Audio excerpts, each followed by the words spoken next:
సమావేశాలు కానివ్వండి, 6 నెలల పాలన ఎలా అనిపిస్తుంది? కొత్త ప్రభుత్వాలు వచ్చాయి, ఈ పథకాల వైపు కూడా అమలుకి కార్యాచరణ రూపొందిస్తున్నారు. అంటే సార్ ఆయన చెప్పిన దాంట్లో 5% కూడా చేయలేదండి. Okay okay. చెప్పింది మాత్రం చాలా చేశారు. అంటే సీఎం గారు వస్తున్నా ఆయన కరెక్టేనండి. కింద అధికారులు ఎవరు పని చేయట్లా. ఓకే. ఈ వరద బాధితులకి డబ్బులు ఇంకా చాలా మందికి రావాలి సార్. మాకైతే బండి డబ్బులు రాలా, తర్వాత ఇంటి డబ్బులు రాలేదండి. రాజరాజపేట అండి, సచివాలయంలో పరిస్థితి బాగాలేదు సార్. అవును sir. Nobody is working. ఈ సచివాలయం స్టాఫ్ తప్ప వాలంటీర్ల విభాగం వాలంటీర్లు కాదండి, సచివాలయంలో ఇంకా సుపీరియర్స్ ఉన్నారు, వాళ్ళు కూడా రెస్పాన్స్ బాగాలేదు సార్. నేను మొన్న ఫ్రైడే వెళ్తే లోపల ఎవరు లేరండి. ఎవరిని అడిగినా మాకు తెలియదు. విఆర్ఓ గారు ఏమంటున్నారు, విఆర్ఓ మేము ఫిలప్ చేసి కలెక్టర్ ఆఫీస్కి ఇస్తాం, డబ్బుల విషయం మాకు తెలియదు. అంటే హూ ఈజ్ రెస్పాన్సిబుల్ సార్? అంటే ఒక రెస్పాన్సిబుల్ పర్సన్ లేరా? జనాలు ఎంతమంది పనులు మానుకొని ఎంత తిరుగుతారు సార్? ఇప్పటికి ఇంకా 40% జనాలకి డబ్బులు రావాలి సార్. ఈ అంతా ఏం లేదు సార్. వర్కింగ్ వాళ్ళు ఎవరు, గవర్నమెంట్ ఎంప్లాయీస్ ఎవరు వర్క్ చేయట్లేదు sir. Okay okay. Administration is totally failure sir. Totally. సమాధానం ఎలా ఉంది సార్? ఏదన్నా ఒక అంశం గురించి అడిగితే ఏం సమాధానం లేదు సార్. ఏం లేదు. అదే జగన్ గారు ఉన్నప్పుడైతే సచివాలయం నుంచి ఇంటికి వాలంటీర్ వచ్చి ఎమ్మటే పని చేసేదండి. ఇప్పుడు ఆయన ఉన్నప్పుడు ఉరగదీసింది ఏం లేదు, ఈయన చేసే. ఈయన ఉన్నప్పుడు అదే రేట్లు, ఇంకా 40 రూపాయలు నూనె ప్యాకెట్ పెరిగింది సార్. నిత్యావసరాలు ఇంకా పెరుగుతున్నాయండి. కూరగాయల రేట్లు ఎదిరిపోతున్నాయండి. ఇంకేం చేసేది ఏముందండి? 6 రోజుల సమావేశాల్లో కూడా వాళ్ళ మీద వీళ్ళ మీద వాళ్ళు తిట్టుకోవడం తప్ప సామాన్యుడికి ఏదైతే ఏ విషయం రాలేదు. సామాన్యుడికి ఎవరు హెల్ప్ చేయరు sir. Totally collapse sir. Present ప్రభుత్వం ఇసుక బూటకం అని తేలిపోయింది. ఇప్పుడు ఎలా ఉంది సార్? ర్యాంపుల దగ్గర డబ్బులు తీసుకుంటున్నారు. ర్యాంపుల దగ్గర డబ్బులు తీసుకుంటున్నారండి సార్. అయితే ఒకటి సార్, ఏం లేదు, ఆయన చంద్రబాబు నాయుడు గారు ఒక కలెక్టర్కి ఆదేశించడం కాదండి. Okay. Collector, sub collector, additional collector గారు, వీళ్ళు ముగ్గురు దే డ్యూటీ సార్. ఇక్కడ పని చేస్తుంది లేదో అని ఎవ్వరు ఏ ఏరియాకి రావట్లేదు సార్. పై అధికారులు ఐఏఎస్ ఐపీఎస్లు గట్టిగా పట్టుకుంటే పని అయింది సార్. ఆయన ఏంటంటే ఆయన ఒక మంచి అడ్మినిస్ట్రేటర్ సార్. సీఎం గారు ఆయన ఏంటంటే ఆయన వచ్చి చేయలేడు కదా సార్. అన్ని ఆఫీసర్స్ ఎవ్వరు పని చేయట్లేదండి సార్. ఇప్పుడు ఇచ్చిన 6 పథకాలకు సంబంధించి సంక్షేమంలో అంతా లోటు బడ్జెట్ ఇచ్చారు. ఏ శాఖకి పరిపూర్ణంగా ఇవ్వలేదు. 10,000 కోట్ల అయ్యే చోట ఏమో 2-3 కోట్ల అడ్జస్ట్మెంట్లు, 5,000 కోట్ల అయ్యే చోట్ల 800 కోట్ల అడ్జస్ట్మెంట్లు. ఈ సెక్షన్ ముందుకు వెళ్తాయి అంటారు? అసలు ఏం లేదు సార్. అంతా చెప్తున్నారు కానీ చెప్పేదేమో ఆయన 100% చెప్తున్నాడు సార్ పేపర్లో, మీడియాలో. బట్ 15% వర్కౌట్ అవుతుందండి. అవుట్ ఆఫ్ 100% 15% అంటే 85% మైనసే కదా sir. That means the government will B totally collapse. మరి ఉప ముఖ్యమంత్రి పవన్ కళ్యాణ్ గారు ఎన్నో ఆశలతో వచ్చారు. గతంలో 30,000 మంది మహిళలు మిస్ అయ్యారన్నారు. ఇక్కడ అఘాయిత్యాలు జరుగుతున్నాయి మహిళలు. ఏమండి, ఆయనకి ఎక్స్పీరియన్స్ లేదు. ఆయన ఏంటంటే చంద్రబాబు నాయుడు గారు ఆయన మంచితనం మీద ఆయనకి డిప్యూటీ సీఎం చేశాడు. ఆయనకి అనుభవం లేదు. ఆయన ఏం చేస్తాడు సార్? మంచి అనుభవస్తులకి చంద్రబాబు నాయుడు ఇచ్చారు పదవి, ప్లస్ మంచి ఆఫీసర్స్ కి సెలెక్ట్ చేశారు. ఆయన మంచి అడ్మినిస్ట్రేటరే, కానీ ఎందుకు ఆయన పట్టించుకోవట్లేదు అర్థం కావట్లేదు సార్. సార్ మరి ఈసారైనా గ్రేటర్ విజయవాడ అవుతుందా మున్సిపల్ శాఖ, లేదా అలాగే ఉండేది సార్? గ్రేటర్ అవుదు. ఒకటి సార్, ఇప్పుడు పథకాలు పక్కన పెట్టండి. ఇప్పుడు ప్రతిదీ వాళ్ళు ఏమంటున్నారంటే సచివాలయంకి వెళ్తే రెస్పాన్సిబిలిటీ లేదు సార్.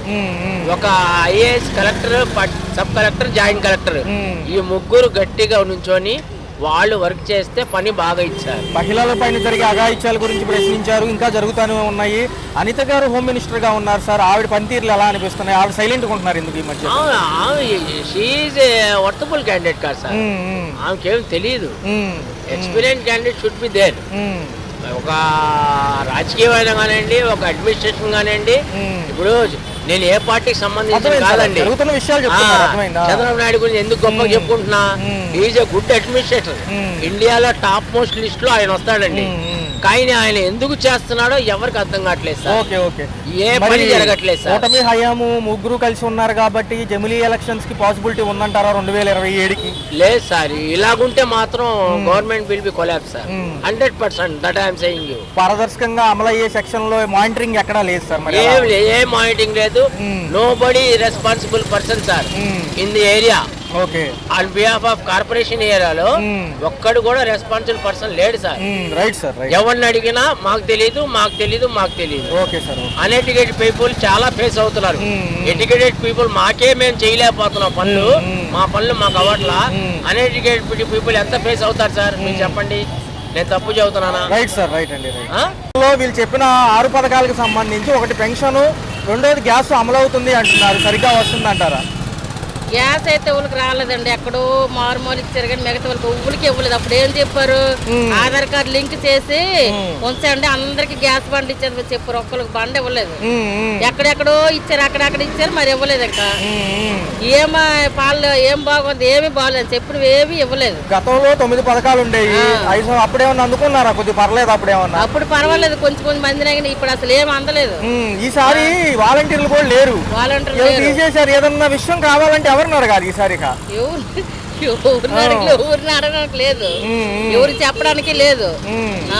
మరి ఇప్పుడు ఏదన్నా ప్రభుత్వ పథకం రావాలన్నా మన కరెక్ట్ గా ఎంటర్ అయిందా లేదా వాలంటీర్లు ఇంటికి వచ్చేవాళ్ళు ఫోన్లు పట్టుకుని దాంట్లో ఎంటర్ చేసుకునే వాళ్ళు, మా అమ్మగారు ఇట్లా అని చెప్పేవాళ్ళు. ఇప్పుడు ఎలా ఉంది మరి? ఇప్పుడు ఎలా చెప్పడానికి ఊరికి ఫిర్యాదు చేయడానికి ఏమీ లేదు. గ్యాస్ పనులు ఎడితే గ్యాస్ వాళ్ళు ఎడితే మాకేం తెలుస్తుంది అంటారు. మొన్న పోస్ట్ ఆఫీస్ లో ఖాతాలు ఓపెన్ చేయించారు 200 పెట్టి మహిళలకి. ఏదో ఉంది అసలు దేనికి ఏ డబ్బులు పడవు అసలు ఉట్టినే 200 వేస్ట్ కట్టడము. ఏం డబ్బులు ఇచ్చేది వాళ్ళు? ఏమి ఎవరు డబ్బులు?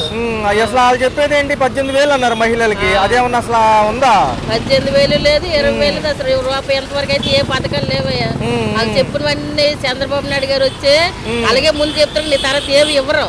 అసెంబ్లీ సమావేశాలు కూడా జరుగుతున్నాయి మొన్నటి నుంచి. అక్కడ అసలు మన గురించి ప్రస్తావన లేదు. సామాన్యులు లేదు, సామాన్యులు లేదు. నేను వస్తే కరెంటు బిల్లులు తగ్గించేస్తానంటే కరెంటు బిల్లు మళ్ళీ ఈయన అదనంగా పెంచేశాడు. బిల్లులు తగ్గించకపోగా మళ్ళీ పెంచాడు ఈయన. ఈ నిత్యావసర సరుకులు ధరలు కానీ తులాలు ఏం చెప్పాడు, నేను వస్తే కరెంటు బిల్లులు తగ్గించేస్తున్నావు, నేను వస్తే కూరగాయలు తగ్గించేస్తున్నావు, అవి తగ్గించేది ఇది తగ్గించేది ఏముంది ఇంకా అక్కడ? ఇంకా అంతకంటే బిల్లు పెరిగింది. ఇప్పుడు కరెంటు బిల్లు తగ్గించాలి కదా ఎంతకంత. బస్సు అన్నాడు, ఏది బస్సు? ఉచిత బస్సు గురించి కూడా చర్చకు రాలేదు. ఏ చర్చలు రాలేదు. ఆయన చేసిన హామీలు ఏవి పథకాలు ఏవి అమల్లోకి రాలేదు, ఏవి చేయలేదు. మోడీ గారికి ప్రచారానికి వెళ్తున్నారు వేరే ఎలక్షన్స్ కి. వీళ్ళు ఉప ముఖ్యమంత్రిగా పవన్ కళ్యాణ్ గారు ఉన్నారు. ఆయన చెప్పే ఏమన్నా అర్థమవుతున్నాయి అసలు? ఆయన చెప్పేవి ఏం అర్థమవుతాయి? తొలేమో అందరికి యువతకి అందరికి ఉద్యోగాలు ఇచ్చేస్తారు అన్నాడు. కాలిగున్నులకి అందరూ వచ్చి ఉద్యోగాలు ఇచ్చేస్తారు అన్నాడు. ఏ ఉద్యోగాలు ఇప్పుడు వచ్చి 5 నెలలు 6 నెలలు అయింది. పాప వీళ్ళు రాగానే 5,000 ఇచ్చే వాలంటీర్లు తీశారు. వాళ్ళే పాపం వాళ్ళేమో ఏ పనులు లేక రోడ్డు మీద పడి ఉన్నారు. నేను వస్తే అసలు ఖాళీ లేకంటే యువతకి మొత్తం అసలు ఎవరిని ఖాళీ కొంత ఉద్యోగాలు ఇచ్చారు పవన్ కళ్యాణ్ గారు. ఏది ఒక యువతకని ఉద్యోగం ఇచ్చాడు. ఇసుక ఉచితం అన్నారు కానీ డబ్బులకే వస్తున్నారు. ఇసుక ఉచితం అన్నారు, మరి ఇసుక వస్తుందో రాదో కూడా తెలీదు.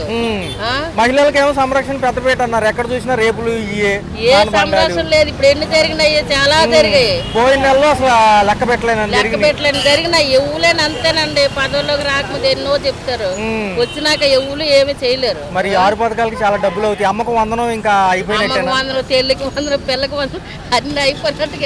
ఏం చూద్దాం, ఉందగా టైం. 5 నెలలే కదా అయింది. చూద్దాం అంటారు. సార్ ఎలా అనిపిస్తుంది సార్? అంటే ఈసారి వాలంటీర్లు కూడా లేరు కదా? మాకేం అనిపించడం లేదు. మామూలుగా ఏ రాజ్యం ఉన్నా కానీ అలాగే నడుస్తూ ఉంటుంది. మాకు ట్యాక్స్లు ఏం తగ్గవు. కరెంటు బిల్లు 200 యూనిట్ల కంటే తక్కువ అన్నారు. ఏ ఒక్క బిల్లు కూడా తగ్గియడం లేదు. ట్యాక్స్ మాత్రం విపరీతంగా ఉన్నాయి. ట్యాక్స్, వాటర్ ట్యాక్స్ మాత్రం ఘోరంగా ఉంది. విజయవాడలో నెలకి 10%, 7% అలా ఏ పర్సెంట్ వేస్తున్నారో వాళ్ళు మాత్రం బాగా వేసేస్తున్నారు. వాటర్ ట్యాక్స్ మాత్రం బాగా గతంలో కంటే కూడా బడ్జెట్లు ఎక్కువ అంటున్నారు. కానీ అరకొరగానే అన్ని శాతం ఏం లేదండి.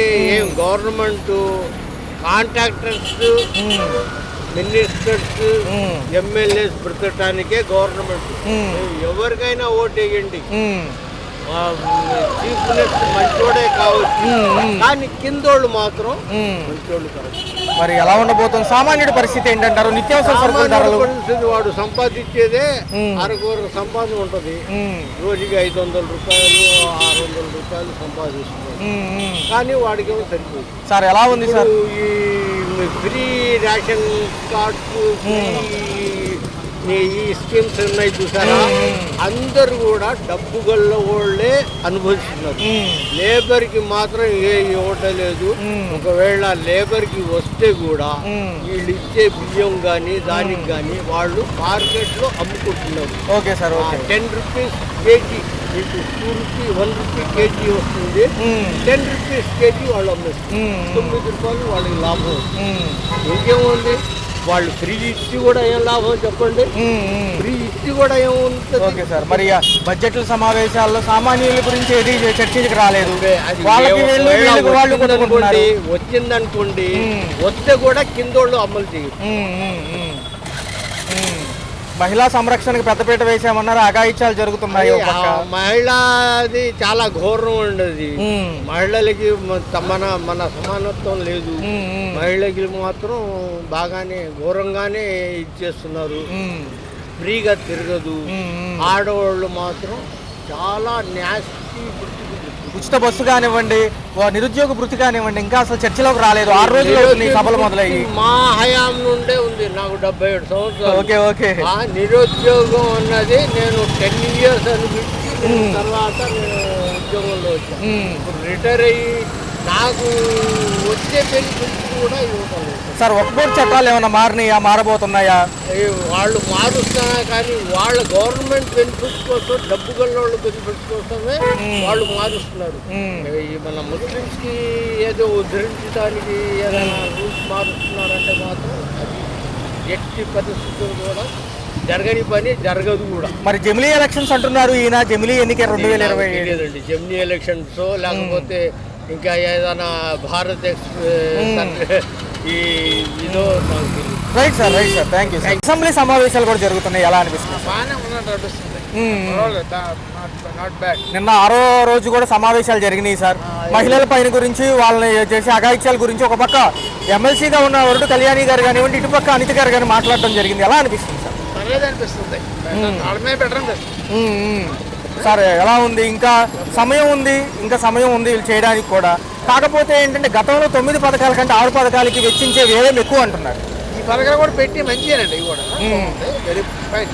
ఏవైతే 8 బిల్లులు చర్చలకు ఉన్నాయో దానికి సంబంధించి ఎలా అనిపిస్తుంది సార్? ఎందుకంటే ప్రతిపక్షం లేదు. లేకపోయినా వీళ్ళు బాగానే చేస్తారు, అనిపించుకోవట్లేదు. పవన్ కళ్యాణ్ గారు మహారాష్ట్ర ఎన్నికల ప్రచారానికి వెళ్ళి వచ్చారు, ఎలా అనిపిస్తుంది? దానివల్ల సీట్లు పెరగచ్చు. Okay, okay. మనకున్న రోజును బట్టి, క్రేజ్ని బట్టి పెరిగే అవకాశం ఉంది. సార్, ఏదైతే 30 లక్షల ఉద్యోగ కల్పనలో 20 లక్షలు ముందంజుగా చేస్తామంటున్నారు, విశాఖపట్నం రూపురేఖలు మారిపోతాయి అంటున్నారు. ఈసారి ఎలా ఉండాలి? ఎలా అనిపిస్తుంది సార్? అంటే ఒక పక్క విశాఖ ఉక్కు గురించి కొంచెం సమ్మె విరమించినప్పటికీ మరి కొత్తగా జిందాల్ కంపెనీలకి ఐరన్ కి సంబంధించిన ఓర్లు ఇస్తామంటున్నారు, వీటికి సంబంధించిన మెటీరియల్ కూడా ఇస్తామని పెట్టించేస్తామంటున్నారు. మరి అదే బాగు చేస్తే బాగుంటదిగా అంటున్నారు వీళ్ళు. అదే కొంతమంది అలా అంటున్నారు. ఏదైనా బాగుపడుద్ది. మరి జమిలీ ఎన్నికలకి ఎంతవరకు సిద్ధం అవ్వచ్చు అంటారు? 2027కి దేశం మొత్తం ఒకేసారి యంత్రాంగం సరిపోతారా? అది అలా అంటున్నారు కానీ ఎలా ఉంటుందో తెలియదు. చూడాలి, వెయిట్ అండ్ సీ. సార్, మరి రోడ్ల వ్యవస్థ అతి త్వరలో చేస్తామంటున్నారు, ఎలా ఉండదు? మొదలు పెట్టారు కొన్ని సార్లు. చిన్న డ్యామేజ్ అవి మొదలు పెట్టారు. అయితే అవ్వచ్చు. పోయిన గవర్నమెంట్ పోల్చుకుంటే బెటర్ అనిపిస్తుంది. అది అమరావతి, పోలవరం ఎలా అనిపిస్తుంది? పక్క ఎందుకంటే ఈ విజయవాడ వాసులుగా, ప్రాంత వాసులుగా ఎక్కువ మనకు తెలుసు. ఇక్కడ అమరావతికి చెప్పక్కర్లేదు, క్లీన్ చేశారు, పని స్టార్ట్ చేస్తారంటున్నారు. పోలవరం కూడా ఏదో డేట్ ఇచ్చారు, అది చేస్తారు. డిఎస్సి నోటిఫికేషన్ కి సంబంధించి డేట్ రావాలి సార్, ఎలా అనిపిస్తుంది? ఉపాధ్యాయుల భర్తీ కూడా త్వరగా అయిపోతే బాగుంటది అంటున్నారు. అది రాలా, ఇంకా రావాలి. కరెంట్ బిల్ ఛార్జీలు, నిత్యావసర సరుకుల ధరలు ఎలా అనిపిస్తుంది? పెంచకూడదని అందరూ అంటున్నారు. వీళ్ళేమో తప్పదు, ఎవరి మీద వేయాలని అని వాళ్ళు అంటున్నారు. 3 వంతులు పెంచకపోవచ్చు. మరి 2.94 లక్షల కోట్ల బడ్జెట్ అనేది ఈ ఇచ్చిన శాఖలకు కానివ్వండి, సంక్షేమాలకి అరకొరగానే ఇచ్చారు. మరి ఇదేమో వచ్చే ఆర్థిక సంవత్సరం వరకే బడ్జెట్. ఎలా అనిపిస్తుంది? చూడాలి. మరి మిగతా అంశాలు చూస్తే ఎలా అనిపిస్తుంది సార్? పర్లేదంటారా? పర్లేదు.